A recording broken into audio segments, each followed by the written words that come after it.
My name is Jasmine and I am 34 years old. I'm going to tell you about the night my stepfather called me daughter for the last time. Christmas Eve, 2018. He was wearing a burgundy sweater, the kind that looks expensive without trying. Smelled like cedar and that cologne he always wore. Creed Aventus. I remember because I bought him a bottle for Father's Day that year. The tree lights were gold. Warm. My mama loved gold Christmas lights. Said white ones were too cold. Too sterile. He sat across from me at the dining table with a folder. Called me over with that soft voice. That smile. Come here, daughter. Just some routine paperwork. Year-end business formalities. Daughter. He'd been calling me that since I was 9 years old. Let me back up. My biological father wasn't in the picture. Never met him. Mom said he left before I could walk. I used to wonder what that meant about me. If I was too much, too loud, too black, too girl. I carried that until I was 9. That's when Marcus came. Marcus Williams. Deacon at Greater Faith Baptist. Real estate investor. Quiet money. The kind of man who wore tailored suits to church but never looked flashy. Just present. Solid. He married my mom when I was 9 and a half. And he looked at me that first Sunday after the wedding, in front of the whole congregation, put his hand on my shoulder and said, "This is my daughter. Not stepdaughter. Daughter." I cried in the car on the way home. Mom asked me why and I couldn't explain it. I just kept saying, "He called me daughter." She smiled. Held my hand. She said, "Baby, some men know how to see you. He sees you." I believed that for 20 years. Marcus wasn't loud, wasn't flashy, but he knew people, knew how to move. My mom was the one with the vision, though. She was brilliant, had this way of seeing gaps in the market before anyone else did. She started with a small janitorial service in 2001, contracts with office buildings downtown, then schools, then hospitals. By 2005, she had 12 crews. By 2008, she'd expanded into facilities management, HVAC, security systems, maintenance contracts. Marcus helped her structure it, set up LLCs, connected her with city contracts, opened doors in rooms she couldn't walk into alone. People thought he built it. He never corrected them. But Mama and I knew. Late nights at the kitchen table, spreadsheets, proposals. She was the architect. He was the front door. By the time I turned 16, we had money. Real money.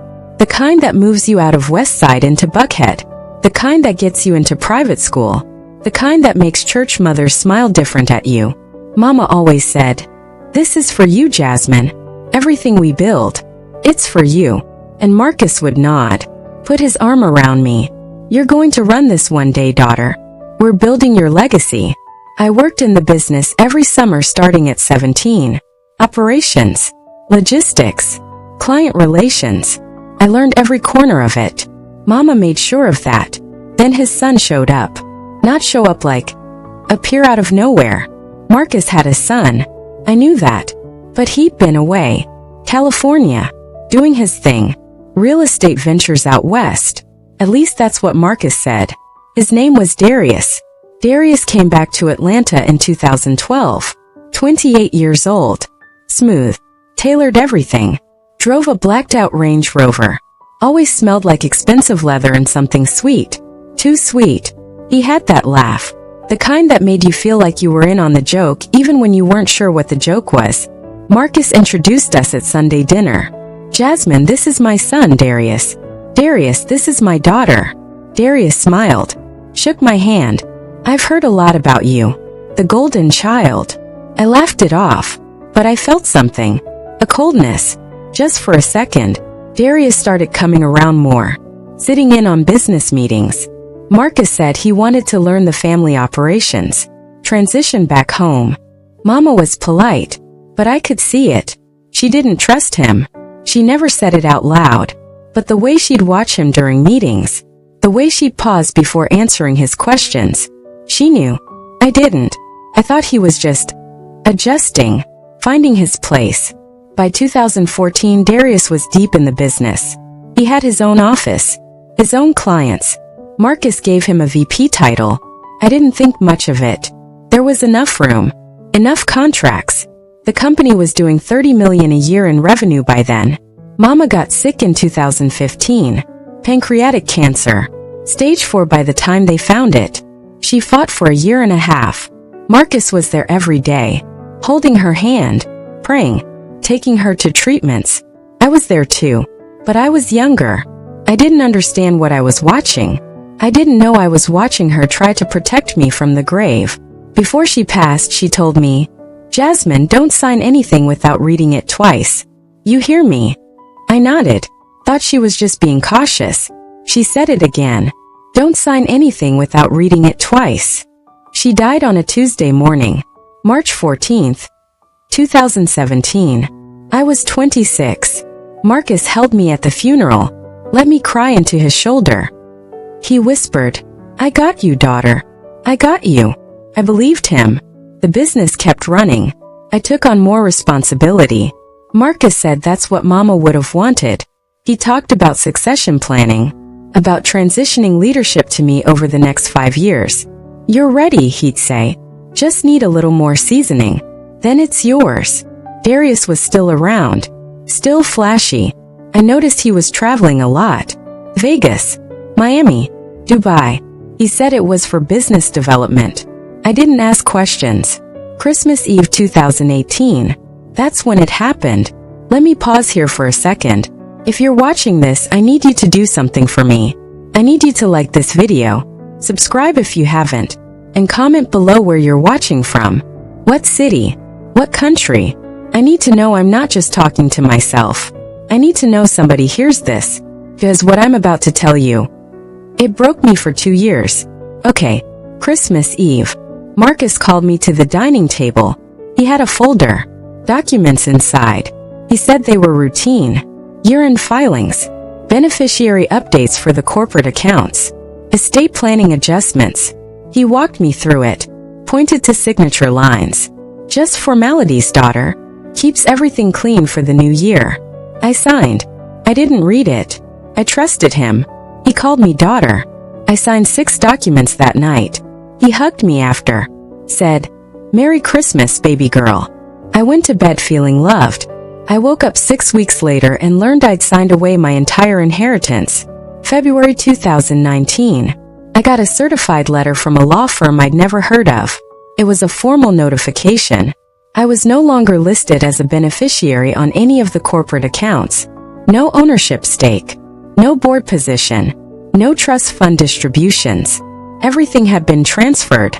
Marcus Williams, primary beneficiary.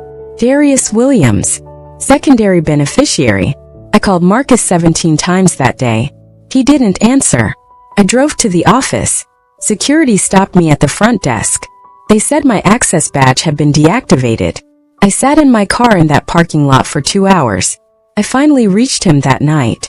His voice was calm, even. "Jasmine, this is a family business decision. You're not blood.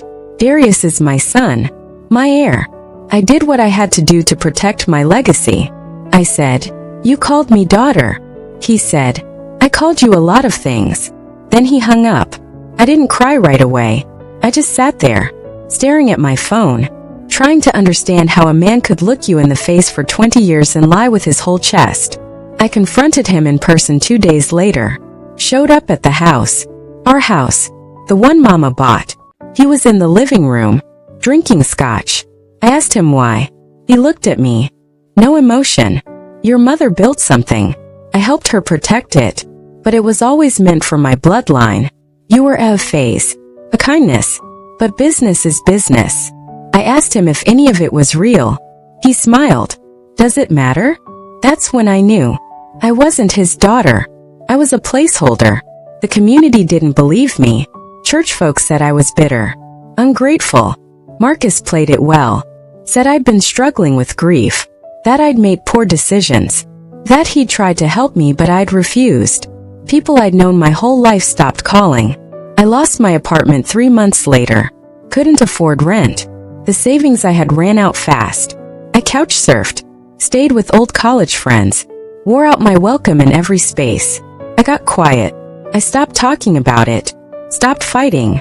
I just existed. For 2 years I was a ghost. I worked random gigs, admin work, customer service, anything that paid. I avoided Southside, avoided church, avoided anywhere I might see him. I didn't know what was happening inside the company. I didn't know Darius was bleeding it dry. Turns out Darius had a problem. Gambling. Not the casual kind. The kind that empties accounts. The kind that makes you take loans from people you shouldn't. He was hitting casinos in Vegas every other week, dropping 50, 60,000 a hand. Crypto bets. Underground poker games. Sports books.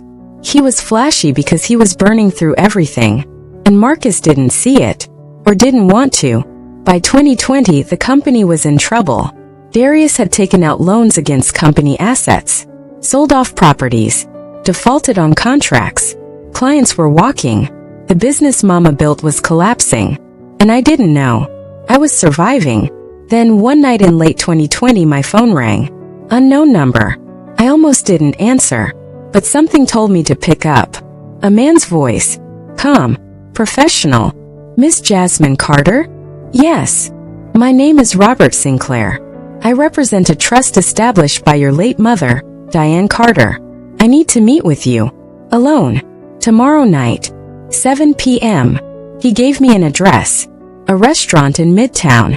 I said, I don't understand. He said, you will. I went.